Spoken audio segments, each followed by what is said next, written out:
Hola a todos, queridos oyentes. Les habla Sofía de nuevo. Me alegra mucho que estén aquí conmigo.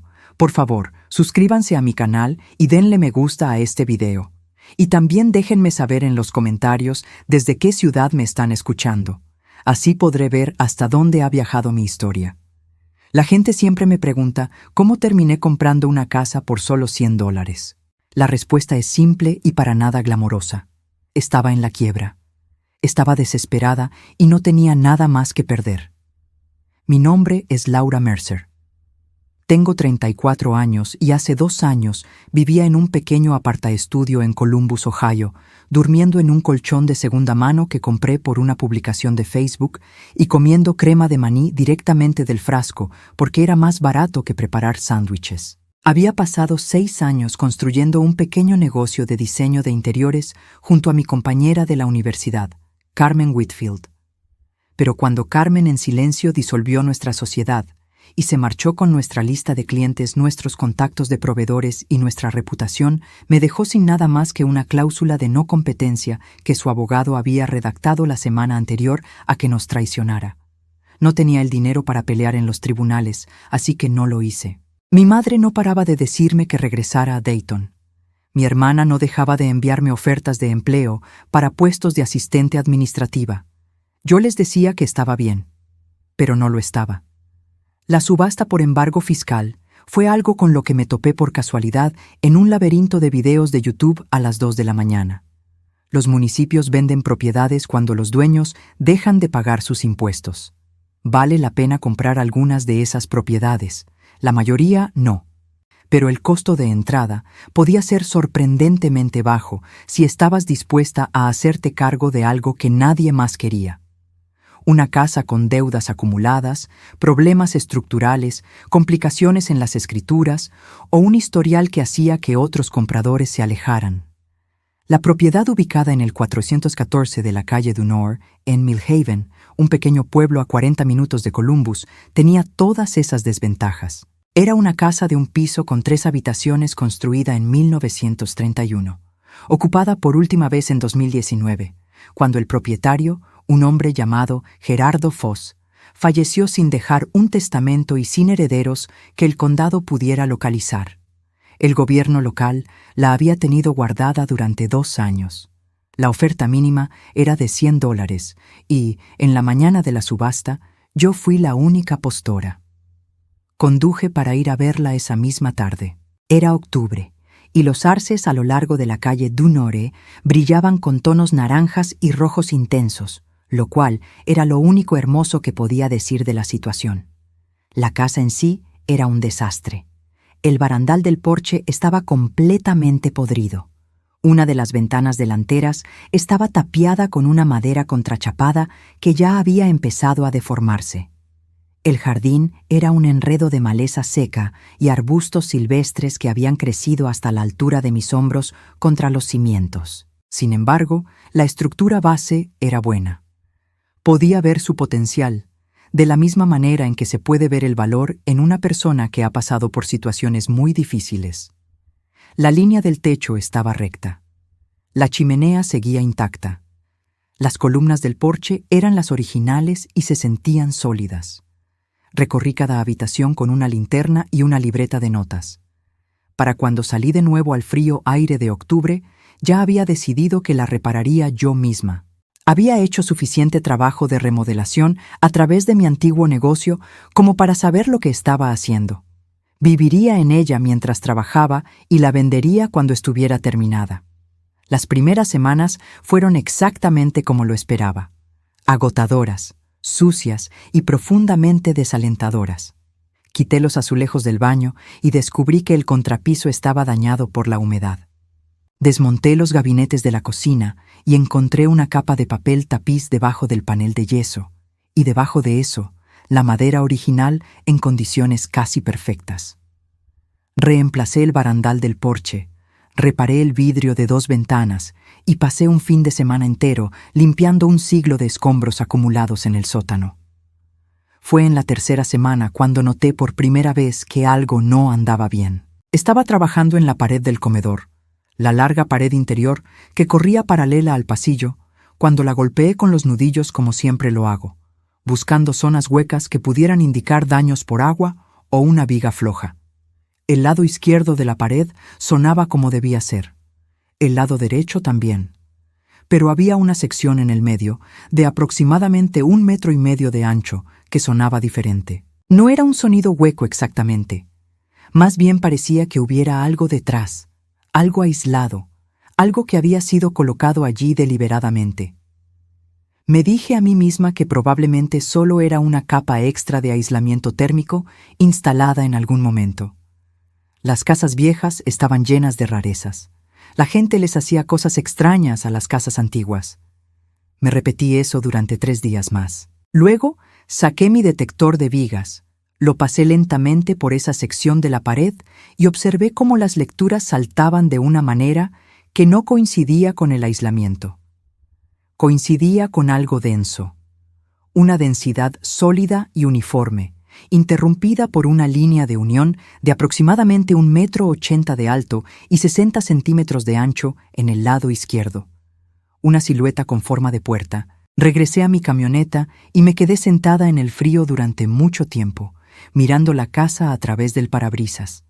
Para entonces, el arce del jardín delantero ya había dejado caer la mayoría de sus hojas, las cuales estaban pegadas y húmedas contra los escalones del porche. ¿Qué había detrás de esa pared? Una parte de mí no quería saberlo. Esa es la respuesta honesta, porque una parte de mí entendía, de esa manera particular en que el instinto comprende las cosas antes que el cerebro, que lo que fuera que estuviera allí atrás iba a cambiarlo todo. Y yo ya había pasado por demasiados cambios drásticos en mi vida. A pesar del temor, regresé adentro. Tomé mi palanca de hierro, encontré la ranura y abrí la pared. La habitación oculta detrás era pequeña, de unos 2 metros por 2,5 metros. Olía a madera de cedro y a algo metálico, como a monedas antiguas. Había una sola bombilla colgando del techo, conectada a un cable que iba hacia el sistema eléctrico principal de la casa, lo que significaba que alguien había hecho esa instalación de manera deliberada. El suelo era de concreto, barrido a la perfección, y apoyadas contra la pared del fondo, en 12 maletas de lona negras idénticas, había más dinero en efectivo del que jamás había visto en toda mi vida. No lo conté esa noche. No pude. Me senté en el suelo de esa pequeña habitación con la espalda apoyada en el marco de la puerta y el corazón latiendo a un ritmo alarmante, limitándome a mirar fijamente las maletas. Fue solo cuando finalmente me obligué a ponerme de pie, a respirar profundo y a mirar de nuevo alrededor de la habitación, que vi el sobre. Estaba en una pequeña repisa de madera montada en la pared del lado derecho, a la altura de los ojos. Un sobre blanco común y corriente, sellado con cera y sin nada escrito por fuera. Mi nombre no estaba en él. No había ningún nombre. Me temblaban las manos cuando rompí el sello. Adentro había una sola tarjeta. En ella, con una letra clara y cuidadosa, estaba escrita una sola palabra: huye. No huí. Quiero dejar eso claro porque, en los días siguientes, me preguntaría 100 veces por qué no lo hice. La respuesta a la que siempre regresaba era la misma. Para huir, necesitas saber de qué estás escapando. Y yo todavía no sabía nada. Lo que tenía era una habitación llena de dinero, una advertencia escrita en una tarjeta y una casa que había comprado legalmente por $100. Huir se sentía como renunciar a algo que ni siquiera había tenido la oportunidad de comprender. Sin embargo, esa noche tampoco pude dormir. Volví a cerrar la pared lo mejor que pude, encajando la sección cortada en su lugar y sosteniéndola con un trozo de madera. Luego me senté a la mesa de la cocina con una taza de café que no probé, viendo cómo la ventana se aclaraba pasando del negro al gris y luego al blanco frío y plano de una mañana de noviembre. Repasé mentalmente todo lo que sabía sobre Gerardo Foss, que era casi nada. Había muerto en 2019. Había vivido solo en esta casa durante al menos los últimos 20 años. No tenía herederos que el condado pudiera encontrar. Ese era el inventario completo de datos que poseía sobre el hombre en cuya casa estaba viviendo. Lo que hice a la mañana siguiente fue conducir hasta la biblioteca pública de Mill Haven. No fui al tribunal del condado, ni a la oficina de un abogado. Fui a la biblioteca, porque aún no estaba lista para hacer nada oficial. Necesitaba pensar antes de actuar, y pensar requería información. La bibliotecaria, una mujer pequeña y muy correcta llamada señora Garvey, me ayudó a revisar el archivo de periódicos locales sin hacerme una sola pregunta indiscreta, lo cual agradecí más de lo que puedo expresar con palabras. Pasé 4 horas frente a un lector de microfichas revisando 15 años del diario local. Gerardo Foss aparecía en el periódico exactamente 2 veces, una en 2003, en una breve mención de un aviso de la Comisión de Planificación del Condado sobre una modificación de zonificación para una propiedad registrada bajo una empresa fantasma llamada Foss Land Holdings. La otra mención fue en 2017, en el obituario de un hombre llamado Alejandro Crane, a quien describían como un residente de mucho tiempo en Mill Haven y antiguo socio comercial de Gerardo Foss. Alejandro Crane. Anoté el nombre. También anoté el nombre del abogado que aparecía en el aviso de zonificación, Martin Hale, de la firma Hale & Asociados, con dirección en Grayfield, la cabecera del condado. Conduje de regreso a casa en la oscuridad y me quedé sentada en el auto un rato antes de entrar. Ahora la casa me parecía diferente. No amenazante exactamente, pero sí cargada de un peso misterioso, como una persona que guarda un secreto y no puede ocultar el hecho de que lo está haciendo. A la mañana siguiente, conté el dinero. Me tomó casi todo el día. Fui cuidadosa y metódica, de la misma manera en que soy cuidadosa y metódica con todo lo que hago cuando tengo miedo. Porque la precisión es lo más cercano que conozco al control. Abrí el cierre de cada maleta, organicé los billetes sobre la mesa de la cocina por su valor y conté cada fajo 2 veces. Cuando terminé, el total era de $3,100,000. Me quedé contemplando esa cifra durante mucho tiempo. $3.1 millones en una habitación oculta dentro de una casa que compré por $100 a un hombre fallecido sin herederos, en un condado que no tenía la menor idea de lo que había adentro. Legalmente, la situación era sumamente ambigua, de una manera que entendí que iba a requerir pasos muy cautelosos. La casa era mía. Lo que estaba dentro de la casa también era, indiscutiblemente, mío. Pero ese argumento dependía de dónde venía el dinero, cómo había llegado allí, y si alguien con un derecho legal sobre él seguía vivo para reclamarlo. El sobre decía, huye, lo que significaba que alguien había puesto ese dinero allí a propósito, lo que significaba que alguien sabía en algún momento que otra persona podría encontrarlo. El dinero tenía una historia, y las historias, según mi experiencia, siempre tienen personas vinculadas a ellas. La pregunta era, ¿quién? Sabía que necesitaba un abogado, pero no al llamado Martin Hale. Él tenía una conexión con Foss, y yo no pensaba acercarme a nadie que tuviera un vínculo previo con esta casa hasta que entendiera a qué me estaba enfrentando.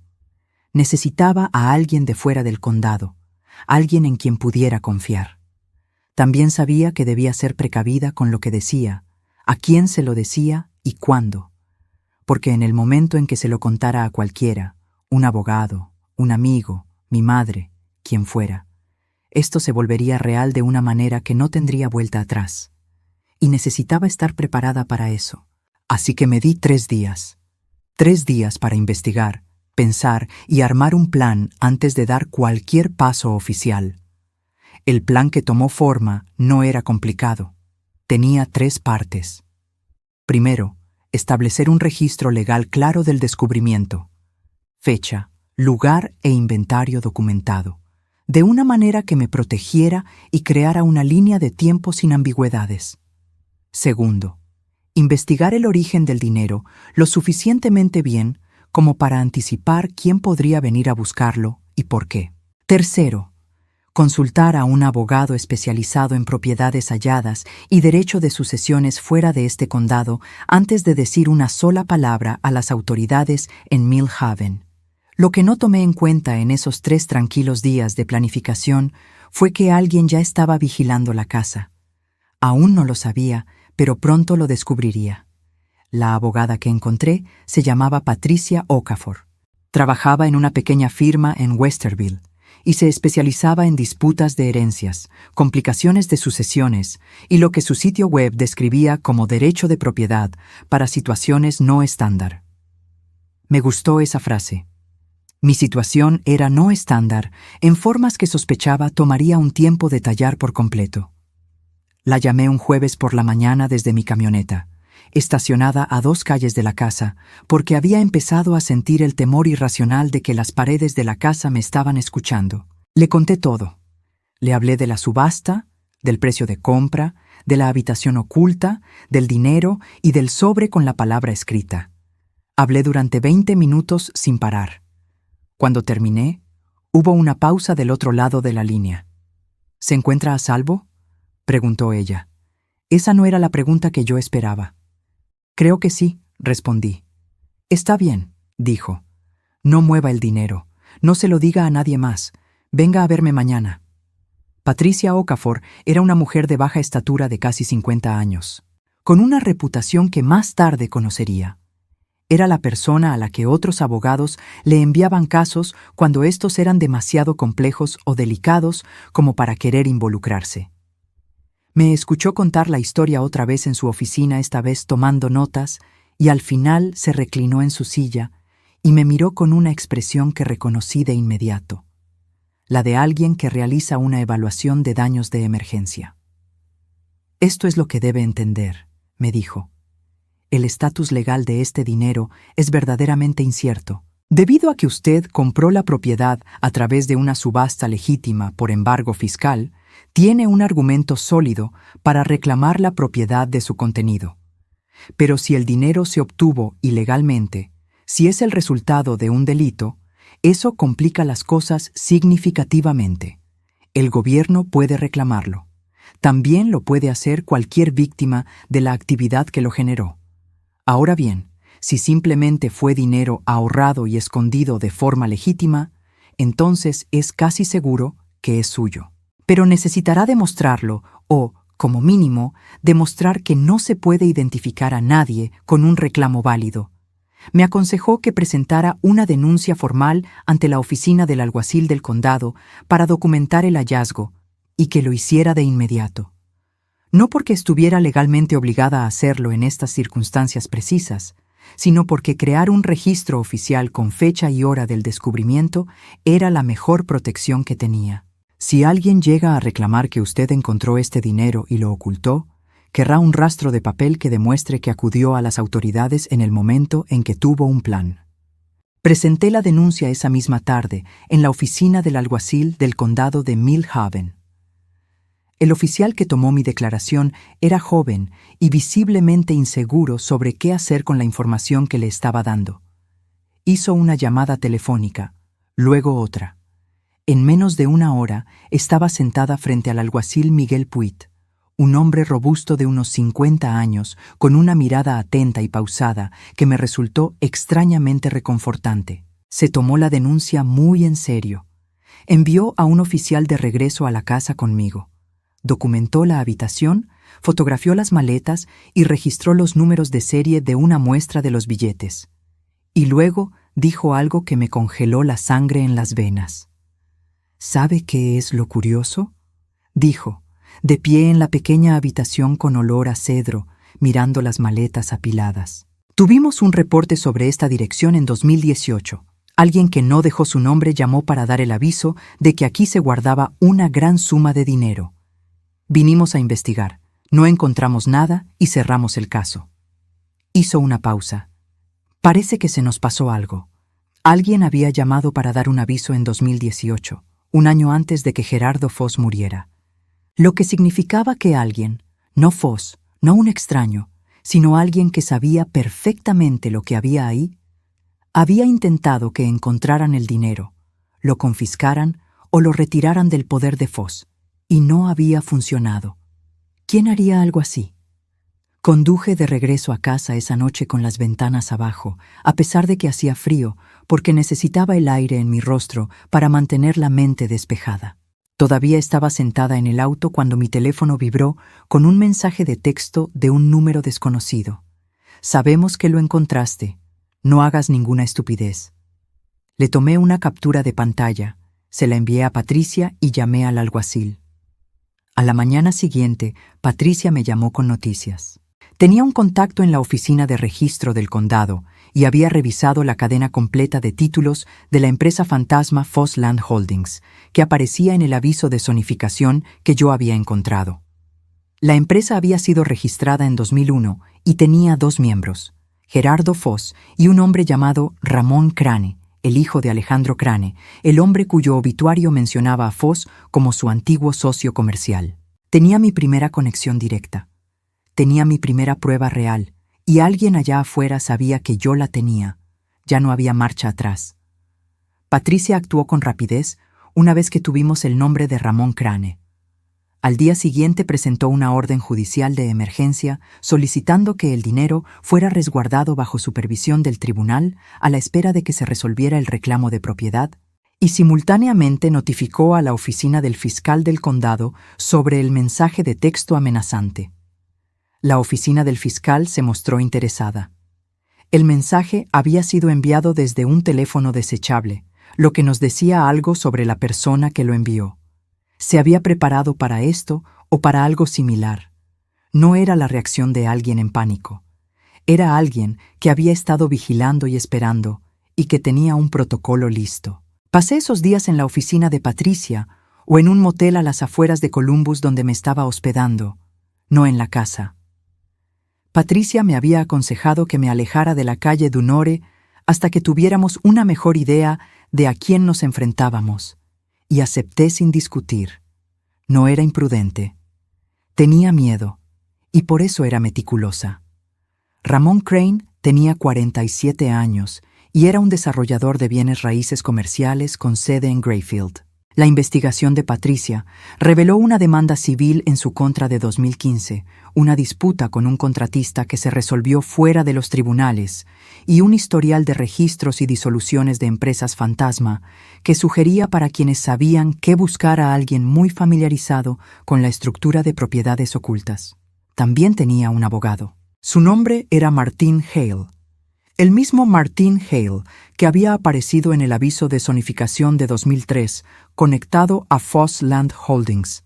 El mismo Martin Hale a quien instintivamente había decidido no contactar en los primeros días después del descubrimiento. Mis instintos, según resultó, habían sido acertados. Patricia me lo explicó todo una tarde frente a una taza de café en la sala de juntas de su oficina. Nuestra teoría de trabajo, dijo, y quiero ser clara en que es solo una teoría, es que Foss y Crane tenían un negocio juntos que generaba mucho dinero en efectivo. Aún no sabemos la naturaleza del negocio, pero el almacenamiento de efectivo sugiere algo que no se podía depositar fácilmente en un banco. Cuando el viejo Crane murió en 2017, Ramón, como heredero, habría esperado heredar la parte de su padre en el acuerdo que tuvieran. Si Foss lo bloqueó, se negó a reconocer el acuerdo o a entregarle fondos, Ramón se habría quedado estancado. Uno no puede presentar una demanda reclamando un dinero cuyo origen no puede explicar legalmente. Así que llamó de forma anónima en 2018, continué yo, tal vez intentando provocar una incautación policial tras la cual él pudiera, potencialmente, hacer un reclamo como parte interesada. Pero el registro no arrojó nada. Foss debió haber sellado la habitación justo a tiempo. Y luego, Foss murió en 2019. La propiedad quedó en el limbo legal y Ramón se quedó esperando una oportunidad. Esperaba comprarla él mismo en la subasta. Esa sería mi suposición. Y entonces apareciste tú. Pensé en eso por un momento. Un hombre que había estado esperando años por una oportunidad para ponerle las manos encima a ese dinero, viendo cómo una extraña entraba y se quedaba con la casa por $100. Esa noche sonó mi teléfono. Un número desconocido. Respondí porque Patricia me había dicho que documentara cada contacto. La voz del otro lado era fluida y pausada, la voz de un hombre que elegía sus palabras con sumo cuidado. «Señorita Mercer», dijo, Mi nombre es Ramón Crane. Creo que deberíamos hablar. No dije nada. Ese dinero pertenecía al socio comercial de mi padre. Continuó. Existe un contrato legal, un acuerdo privado que le otorga a mi familia la mitad. No estoy pidiendo nada que no sea mío. Le pido que sea razonable. Hable con mi abogada, le dije, y colgué. Le envié la grabación a Patricia. Había estado grabando cada llamada desde el mensaje de texto. Y luego me senté en el borde de la cama del motel y me permití temblar durante exactamente 5 minutos. Ese era el trato que había hecho conmigo misma. 5 minutos de miedo y luego volver al trabajo. Patricia me llamó antes de que pasara 1 hora. «Va a presionar más», advirtió. «No tiene ningún reclamo legal legítimo que pueda presentar ante un juez sin exponerse a sí mismo, lo que significa que va a intentar otros métodos. Esté preparada». Tenía razón.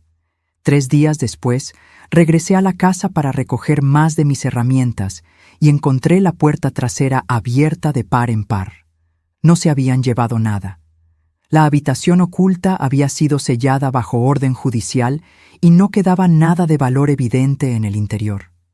Pero alguien había estado revisando mis cosas, mis notas, mis archivos, la carpeta con los documentos de compra. Buscaban algo que necesitaban para contrarrestar mi reclamo. Llamé al alguacil, llamé a Patricia, fotografié todo, luego conduje hasta una cafetería en la Ruta 9 y pedí el café más grande que tenían porque necesitaba pensar. ¿Qué necesitaba Ramón Crane por lo que se arriesgaría a cometer un allanamiento de morada? ¿Qué creía que yo tenía? La respuesta me llegó lentamente, de la manera en que a veces llegan las respuestas cuando estás cansada, asustada y sentada en un rincón de una cafetería mirando la carretera.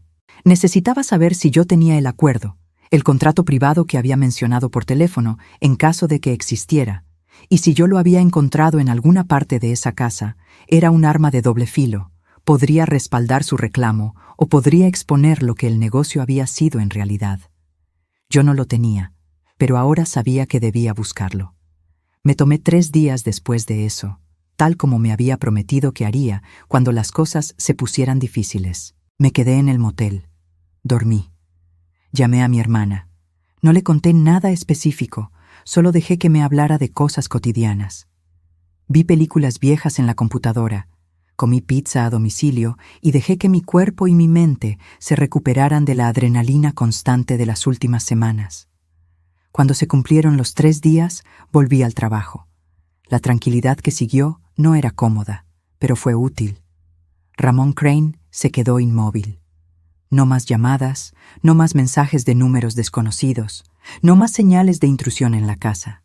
Patricia me había advertido que este tipo de calma solía ser más peligrosa que el ruido, que un hombre como Crane, asesorado por un abogado como Hale, retrocedería y evaluaría la situación en lugar de seguir presionando cuando sus primeros movimientos no habían dado resultados. Estaban vigilando, estaban calculando. Aproveché el tiempo. Regresé a la casa un lunes por la mañana con una mirada fresca y un nuevo propósito. Ya no solo estaba remodelando, estaba buscando metódicamente, habitación por habitación, en cada rincón donde un documento pudiera haber sido escondido por un hombre lo suficientemente meticuloso como para ocultar $3 millones en una pared. Levanté las rejillas de ventilación del piso. Revisé detrás de las placas eléctricas. Busqué debajo de los protectores de los cajones, en los gabinetes empotrados de la cocina. Pasé una mañana entera en el sótano, que tenía piso de concreto, techo bajo, y ese olor frío particular de las casas antiguas. Lo encontré un miércoles por la tarde. Estaba en el ático, doblado dentro de la funda de un viejo disco de vinilo que había sido guardado en una caja de cartón con una docena de otros álbumes contra la pared norte. El documento constaba de 4 páginas escritas a mano, fechadas en 2001, y firmadas al calce por Gerardo Foss y Alejandro Crane. Era un contrato de sociedad y era muy específico. Los 2 hombres operaban lo que llamaban un servicio de facilitación de efectivo. Una frase que, en el contexto de todo lo demás, era claramente la descripción de un lavado de dinero. Diversos negocios de la región les pagaban para absorber el efectivo generado a través de transacciones no reportadas e introducirlo nuevamente en la economía legal a través de una red de entidades fantasma de las cuales Foss Land Holdings era una. El acuerdo establecía la división: 60% para Foss y 40% para Crane, e incluía una cláusula que especificaba que en caso de muerte de alguna de las partes, la sociedad se disolvería y los activos revertirían a la parte sobreviviente, no a los herederos. Esa cláusula era la pieza clave. Ramón Crane no tenía ningún derecho legal bajo este acuerdo. La parte de su padre había revertido a Foss cuando Alejandro Crane murió en 2017. Y con la muerte de Foss en 2019, la sociedad ya no tenía ninguna parte sobreviviente. El dinero, independientemente del estatus legal que tuviera, se había quedado con la casa. Me quedé sentada en el suelo del ático durante mucho tiempo después de leerlo. Las motas de polvo se movían lentamente bajo la luz que entraba por la rendija de ventilación. Afuera, un auto pasó por la calle Dunore. ¿Sentí alivio? Sí. Era consciente también de que tenía en mis manos un documento que describía con letra meticulosa una conspiración criminal de años. También, sí. Fotografié cada página. Llamé a Patricia. Se quedó en silencio por un momento después de que le conté lo que había encontrado.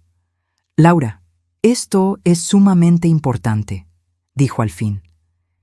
«Esto cambia el panorama legal de manera sustancial, pero también significa que la oficina del fiscal va a estar muy interesada en este documento, y la forma en que respondan va a afectar tu reclamo sobre el dinero. Yo ya había entendido eso. Había estado pensando en ello toda la tarde. Hay un camino aquí», dijo Patricia con cautela, «en el que tú cooperas plenamente con la investigación del fiscal sobre la operación de lavado de dinero, y a cambio tu reclamo sobre el dinero como compradora de buena fe de la propiedad se maneja con empatía. No está garantizado, pero es una posibilidad real. Y sobre Ramón Crane.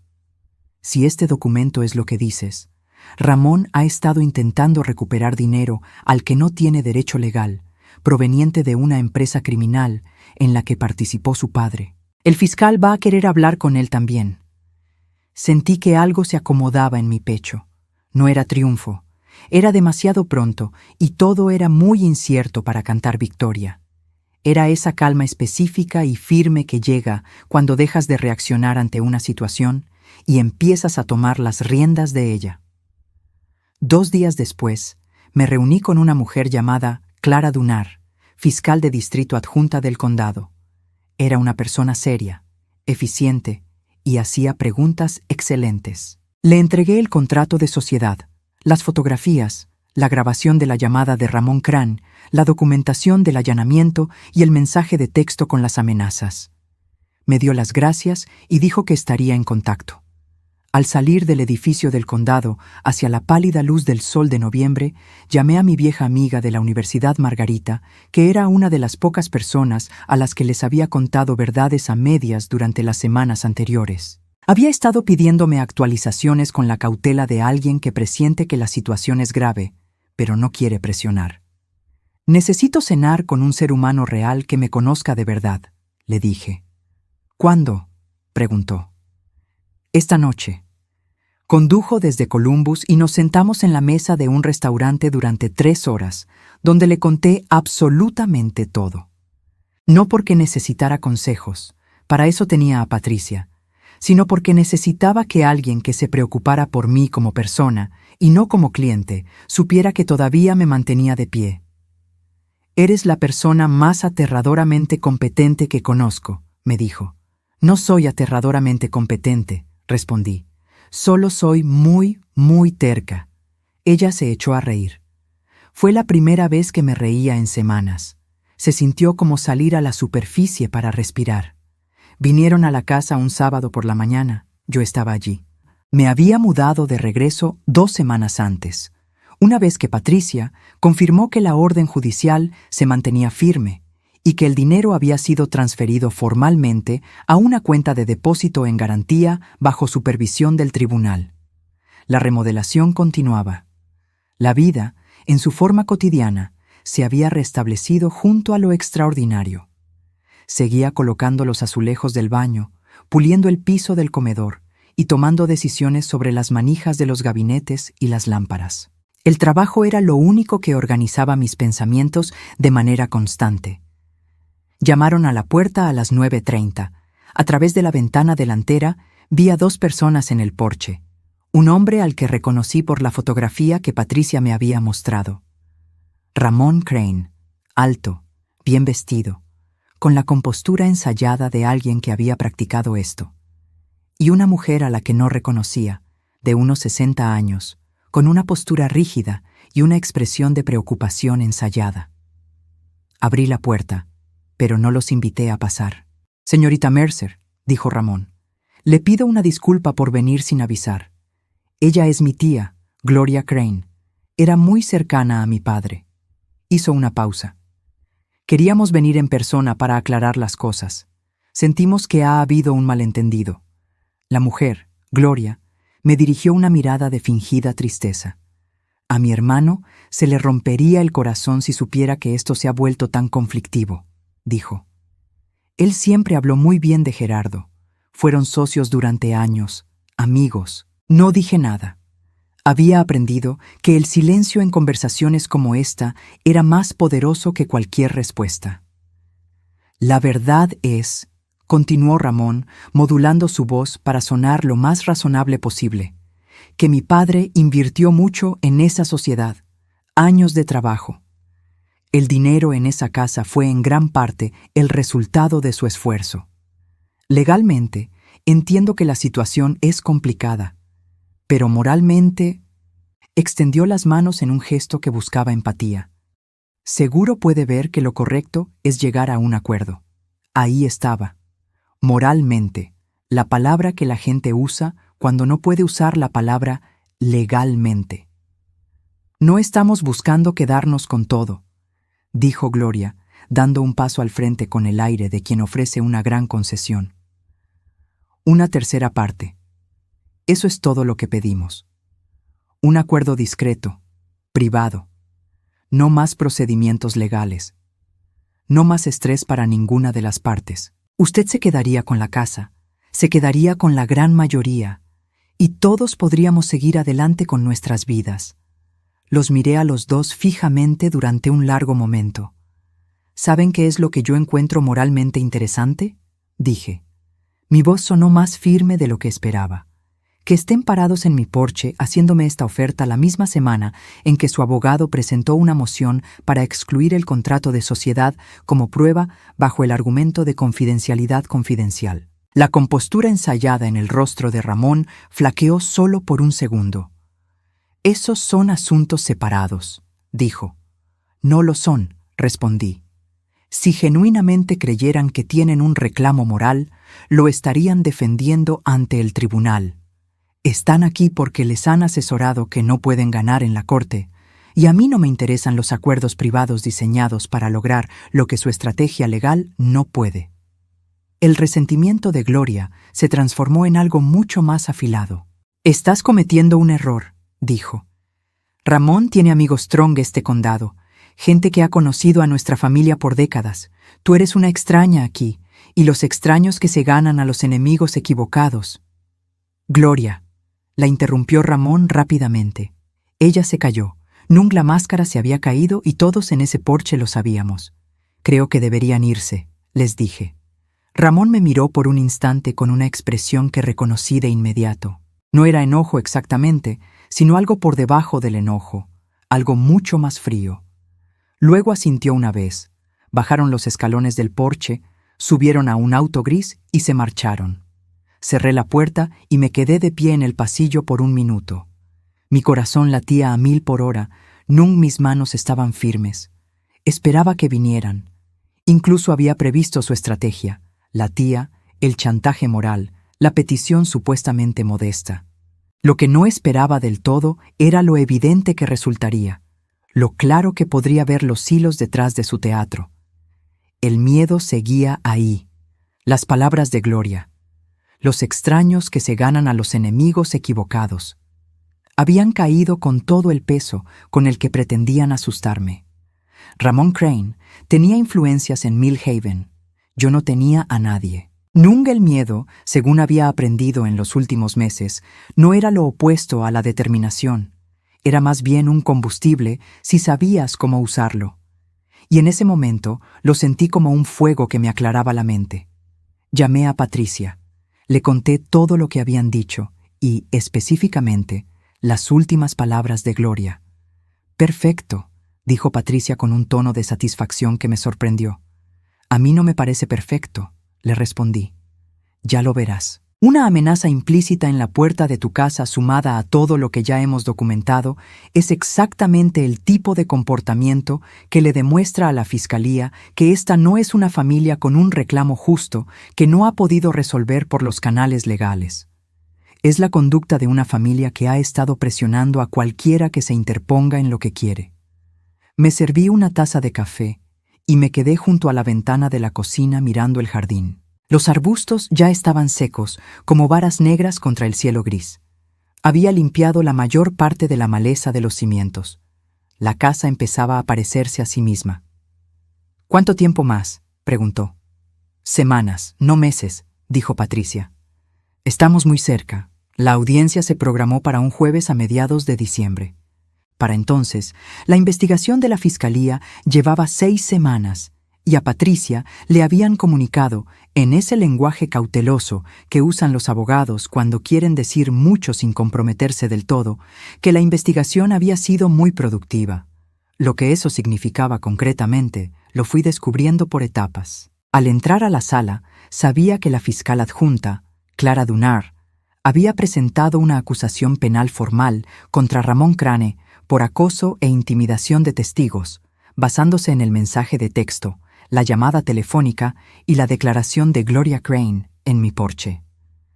La moción de Martin Hale para excluir el contrato de sociedad como prueba había sido rechazada y un contador forense de la Fiscalía había pasado 4 semanas rastreando los números de serie de una muestra de los billetes de la habitación oculta, cruzándolos con registros bancarios obtenidos mediante órdenes judiciales. Algunos billetes provenían de transacciones comerciales legítimas. Otros se remontaban a fuentes que el informe del contador forense describía en un seco lenguaje oficial como transacciones consistentes con depósitos estructurados de efectivo asociados a empresas ilícitas conocidas. En otras palabras, una parte de ese dinero estaba limpia y otra era demostrablemente sucia. Me senté en la sala de audiencias con un saco oscuro que había comprado de segunda mano y planchado con cuidado la noche anterior. Estaba tranquila. No era esa tranquilidad fingida de quien intenta aparentar fortaleza, sino la calma real y profunda que surge cuando sabes que has hecho absolutamente todo lo que podías hacer y estás lista para lo que venga. Ramón Crane estaba sentado al otro lado de la sala junto a Martin Hale. Vestía de manera impecable y mantenía en el rostro la expresión de un hombre que ha sido acusado injustamente de una falta menor y espera pacientemente a que se aclare el malentendido. Ya había visto esa expresión antes en personas con poder. Era su tipo de armadura. Esta audiencia no resolvería definitivamente quién se quedaría con el dinero. Eso vendría después en un proceso civil separado. Nunca era el momento donde se atenderían los cargos penales, se confirmaría formalmente la validez del contrato de sociedad y se definiría el rumbo de las cosas. Clara Dunar fue metódica y precisa. Guió al juez a través de la cronología de los hechos. La subasta por embargo fiscal, el descubrimiento, la denuncia formal, el mensaje de texto, la llamada, el allanamiento de la casa, el hallazgo del contrato de sociedad y la visita de Ramón y Gloria Crane. Luego presentó las conclusiones del contador forense. Y justo después presentó algo que yo no esperaba. Introdujo el testimonio de un hombre llamado Francisco Sobies, de 71 años, un dueño de restaurantes jubilado de Greyfield, que bajo un acuerdo de inmunidad parcial había aceptado describir en detalle su participación en el servicio de facilitación de efectivo, operado por Gerardo Foss y Alejandro Crane entre 2001 y 2016. Francisco Sobies describió pagos, procedimientos y nombró a las personas específicas que manejaban su cuenta. Señaló a Alejandro Crane como su contacto principal y nombró a Martin Hale como el abogado que había redactado los documentos de las empresas fantasma. Martin Hale, sentado en la mesa de la defensa, se quedó completamente rígido. Ramón Crane se giró hacia Hale va noi jeu gi yo voy jeong rat thap. Hale sacudió la cabeza de manera casi imperceptible. Entonces la fiscal Dunar habló. Su señoría, en este momento el Estado también desea hacer constar que un segundo testigo, actualmente bajo un acuerdo de inmunidad separado, ha proporcionado un testimonio que corrobora los hechos y además ha entregado documentación que indica que Ramón Crane tenía pleno conocimiento de la naturaleza del negocio de lavado de dinero de su padre, a más tardar en 2014, y que recibió una distribución directa de esa red en 2015 por la cantidad de $80,000. La compostura en el rostro de Ramón Crane no se rompió. Algo detrás de sus ojos, se quebró por completo. Fui testigo de ese instante. Su inmovilidad pasó de ser controlada a estar completamente congelada por el pánico. Hale le puso una mano en el brazo a Ramón. El juez preguntó a la defensa si deseaba responder. Hale se puso de pie y dijo, con una voz profesionalmente firme: «Su señoría, mi cliente niega categóricamente». «Señor Hale», lo interrumpió el juez, «lo voy a detener ahí. Dado el testimonio que hemos escuchado esta mañana, ordeno que se notifique al Comité de Ética del Colegio de Abogados sobre el posible conflicto de interés que surge por el papel de su firma en la creación de las sociedades descritas en el contrato de colaboración y su actual representación del señor Ramón Crane en asuntos relacionados con esas mismas entidades. ¿Queda claro?» «Sí, su señoría», dijo Hale, y se sentó. Miré a Ramón Crane. Tenía la mirada fija al frente y la mandíbula tensa. La armadura seguía puesta. Nung estaba gravemente abollada, y todos podíamos ver la vulnerabilidad y la culpa que se escondían debajo.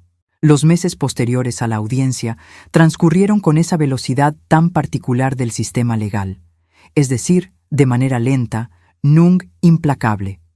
Martin Hale renunció a la defensa de Ramón Crane a la semana siguiente de la audiencia, argumentando conflicto de interés. 2 semanas después, el Colegio de Abogados del Estado abrió una investigación formal contra su firma. Ramón contrató una nueva defensa, un abogado de Cincinnati que llegó con una postura muy agresiva.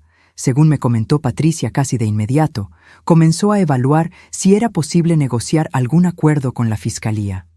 No hubo acuerdo. El caso penal contra Ramón Crane siguió adelante con 2 cargos principales: intimidación de testigos y receptación de fondos provenientes de una actividad ilícita. En marzo, Ramón Crane se declaró culpable del cargo de receptación de fondos de origen ilícito. Fue sentenciado a pagar una multa de $200,000 y a 18 meses de libertad condicional supervisada. No fue a prisión. Al principio, me costó mucho aceptar ese veredicto. Sentía que el castigo no se comparaba con todo el calvario que me había hecho pasar. Patricia me recordó que una libertad condicional supervisada para un desarrollador de bienes raíces comerciales no era cualquier cosa. Significaba antecedentes penales públicos, un daño irreparable a su carrera y la pérdida de esa reputación tan cuidadosamente construida que había sido su activo más valioso. La soberbia y la ambición terminaron pasándole la factura. El proceso civil sobre el dinero se resolvió en mayo. La resolución era compleja. Patricia me la explicó con la paciencia infinita que me tuvo durante toda esta dura experiencia. La parte del dinero que se demostró que provenía de actividades ilícitas, aproximadamente $900,000, fue confiscada por el Estado. Los $2.2 millones restantes, que los contadores forenses no pudieron vincular con ningún delito rastreable, se determinó que me pertenecían legítimamente a mí como compradora legal de la propiedad y de todo lo que tuviera en su interior al no existir ningún otro reclamante válido. $2.2 millones. Tuve que leer la resolución 3 veces antes de que mi cerebro asimilara que era real. Llamé a Patricia desde el estacionamiento de su oficina. Apenas podía hilar las palabras de la emoción y ella se echó a reír. «Te lo ganaste», me dijo, «cada centavo». Me quedé sentada en el auto un buen rato antes de encender el motor. Era mayo, y el gran árbol del estacionamiento estaba cubierto de hojas, con ese verde intenso y brillante del inicio del verano. Me quedé mirando cómo la luz se filtraba entre las ramas y pensé en los últimos 7 meses. La habitación del motel, la cafetería en la Ruta 9, el ático lleno de polvo, la sala del tribunal y el rostro congelado de Ramón Crane. Pensé en el sobre en la repisa de madera y en la única palabra que contenía: «Huye». Gerardo Foss, un hombre anciano que pasó años acumulando dinero por medios que sabía perfectamente que terminarían pasándole factura, había dejado una advertencia para quien descubriera su secreto. Él mismo no había podido escapar de esa red. El dinero estaba demasiado entrelazado con su identidad, con lo que había construido, con la vida que había elegido. Nung, al final, dejó escrita esa palabra como un último instinto de humanidad. No dejes que esta trampa te atrape como me atrapó a mí. Yo no había huido, Nung tampoco me había dejado atrapar. Llamé a mi hermana desde el auto. Le dije que tenía algo muy importante que contarle, que era demasiado, Nung, que todo iba a estar bien. Gloria Crane, por su parte, fue interrogada por las autoridades. Se negó a cooperar. No le presentaron cargos. La amenaza que me hizo en el porche era grave. Nung no constituía un delito independiente que pudiera procesarse sin más pruebas. Nung lo hizo frente a mí, y mis notas detalladas con sus palabras exactas quedaron grabadas en el registro oficial. Lo que pasó con la vida de Gloria después de eso ya no es asunto mío. El karma se encarga de acomodar las cosas. El patrimonio inmobiliario de Ramón Crane, según supe después, estaba fuertemente respaldado por créditos de proyectos en desarrollo que le exigían mantener un historial limpio. La condena y la multa desencadenaron un efecto dominó. 3 de sus proyectos perdieron el financiamiento en menos de 6 meses, y 2 de sus socios se retiraron de los negocios pendientes. Para finales de año, su empresa se había declarado en quiebra y se disolvió. Eso Hong Fai, Dotoi Lam. Fue la matemática natural de las consecuencias de sus propios actos. No sentí alegría por su desgracia, solo el frío reconocimiento de que, cuando la justicia de la vida llega, rara vez se limita a los castigos que impone un tribunal. Terminé la remodelación del 414 de la calle Dunore el siguiente octubre, casi exactamente un año después de haber golpeado la pared del comedor por primera vez y haber escuchado ese sonido extraño. No la vendí. Tenía la intención de hacerlo. Ese había sido el plan original: repararla, revenderla y marcharme. Nung, en algún momento de todos esos meses de trabajo duro, entre el polvo y el esfuerzo, la casa se convirtió en algo más. Dejó de ser solo un proyecto para convertirse en un hogar. En mi hogar. La había desarmado hasta los cimientos y la había vuelto a armar con mis propias manos. Conocía cada rincón de una manera íntima, esa conexión especial que tienes con algo que has sanado tú misma. La pared del comedor, ahora perfectamente enyesada y pintada de un color marfil cálido, no mostraba rastro alguno de lo que alguna vez ocultó. La pequeña habitación de cedro ya no existía. Tiré el muro para integrarla al comedor, ganando un espacio que hacía que toda la estancia se sintiera más amplia, iluminada y generosa. Guardé la madera con olor a cedro de las paredes y la usé para construir una pequeña repisa flotante en la cocina. Me daba una satisfacción silenciosa y muy íntima cada vez que la miraba. Con el dinero del dictamen hice varias cosas. Establecí un fondo de inversión para el negocio que estaba reconstruyendo, una firma de diseño de interiores y renovación de propiedades que llamé Mercer Diseño. Esta vez sin socias, sin cláusulas de no competencia y sin el nombre de nadie más en el registro excepto el mío. En un año ya tenía 4 clientes importantes. En 2 años, 12. La reputación que perdí cuando Carmen me traicionó y se llevó a los clientes no regresó. Nung construí una completamente nueva y mucho más sólida. También pagué por completo la hipoteca de la casa de mi madre, algo que llevaba 15 años queriendo hacer y para lo que nunca había tenido los medios. Lloró a mares cuando se lo dije, y yo también lloré con ella. Mi hermana, la que me enviaba ofertas de empleo de asistente administrativa 2 años atrás, me invitó a cenar y me dijo que jamás había dudado de mí ni un solo segundo. Dejé que se lo creyera. Margarita, la amiga que había viajado desde Columbus para decirme en una cafetería que yo era aterradoramente competente, se convirtió en una de mis primeras clientas. La remodelación de su departamento fue publicada en una revista de diseño de la región. Fue mi primera mención en la prensa.